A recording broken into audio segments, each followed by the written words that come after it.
But here you are, Jerry Coleman, trained radio professional. Before we get to the drama surrounding, Lamar Jackson and what Mike Preston wrote, and he was on this morning with the Big Bad Morning Show. You do the Be More Sports podcast with him every week, talking Ravens football. The fact that we're sitting here, Jerry Coleman, on December 29th, closing days of 2025, and the Ravens have another game coming up this Sunday night with a chance to get to the playoffs. Your stun level is what, based on these new scenarios that have come up?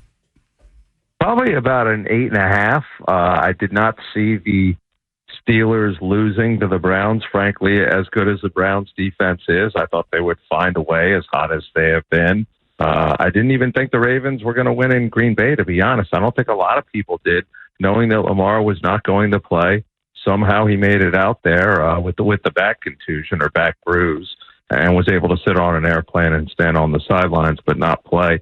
But it was great for the Ravens to be able to put themselves in this position. And I think everyone looked at the beginning of the season and almost instantly, after a few weeks, eliminated the Ohio teams and knew it was going to come down to either the Ravens or the Steelers. And here we are. Now, John Harbaugh takes a lot of heat from the fan base. I mean, you talk to him on a regular basis, and I'm sure he'll understand the significance of this week with a chance to win the division yet again. But in Pittsburgh, it's almost the same thing, if not even more so, the way Steelers fans think of Mike Tomlin. From afar, he gets respected here in Baltimore, and maybe they respect John Harbaugh in Pittsburgh, but Steelers fans have to be losing their minds today, Jerry Coleman, with a chance to win the division. Now they lose on the road, lay an egg in doing so, and now they have to host the Ravens with a possibility that Lamar's coming back to play with the division on the line. I'm guessing Steelers fans got them butt cheeks clenched up pretty good right now, and rightfully so. Most certainly, but I could tell you 1 week from today, either this Ravens fan base or their fan base is going to be calling for the loser of that team's head coach to be fired.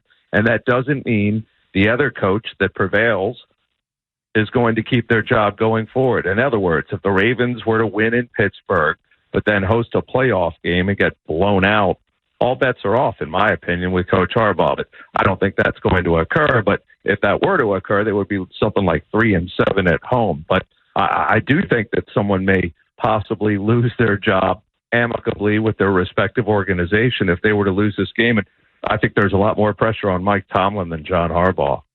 I want to ask you here about Tyler Huntley. I mean, in our opinion, we thought that he was pretty much the perfect game manager on Saturday night for what the Ravens needed. But this is almost exactly the same scenario that he was in back in 2022. Had to take over for an injured Lamar the last couple weeks of the regular season, and then ended up starting that wild card game against Cincinnati. And unfortunately, we know what happened there at the goal line. But where have you seen Huntley grow over these past couple of years? Because to me, it's not even the same backup quarterback he was then. I mean, he's light years better. Well, no, and obviously it comes from the progressive commercial where he taught the kids about the birds and the bees, and he's matured from there. I mean that's the starting point. But to be serious, I mean, he's been in the league a while. He's faced a lot of different situations.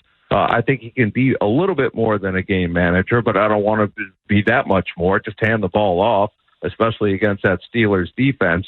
But if you're asking me if it comes down to between Lamar and Tyler Huntley, if Lamar can play, he needs to be out there. I don't think anyone can argue that. I know people are trying to argue that based on what they saw from Huntley the other night and the previous game. But still, Lamar's the MVP. I think 3 years running, he's the better player. But if he's not going to be 100% or he's not willing to get out there and practice this week, you got to have Tyler Huntley out there who's taking the reps.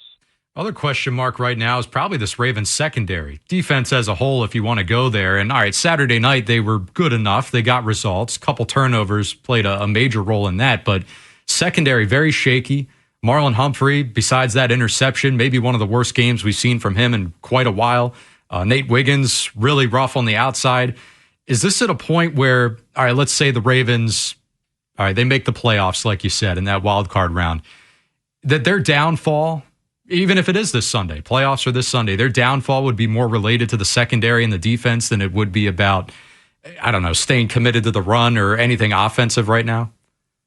Yeah, I think you have to be very concerned about the secondary. Again, Malik Willis, the way he was able to throw downfield right from the get-go. And we've seen other quarterbacks who are much better than Malik Willis do that. And those are the type of quarterbacks the Ravens will face in the second season if they make it.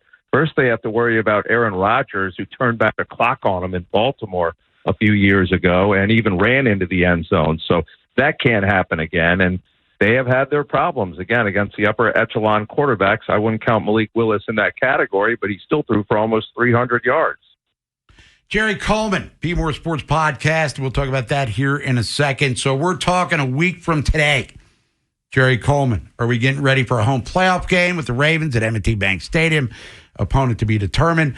Or are we talking about maybe a massive overhaul, perhaps, out of one winning drive?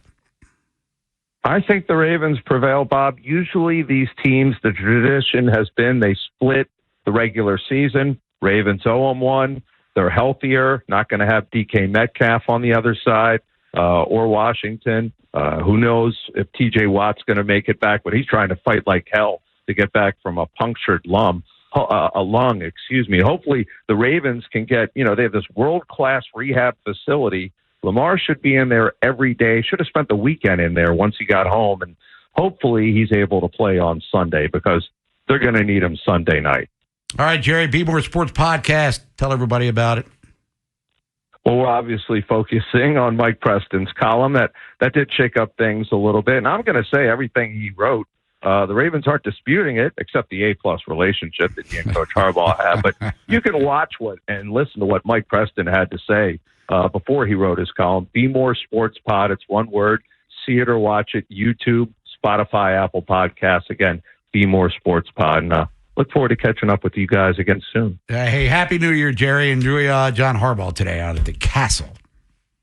Oh, I got a few gems for him, and you guys have a Happy New Year. There you go. Jerry Coleman, ready to bring the smoke, as he always does.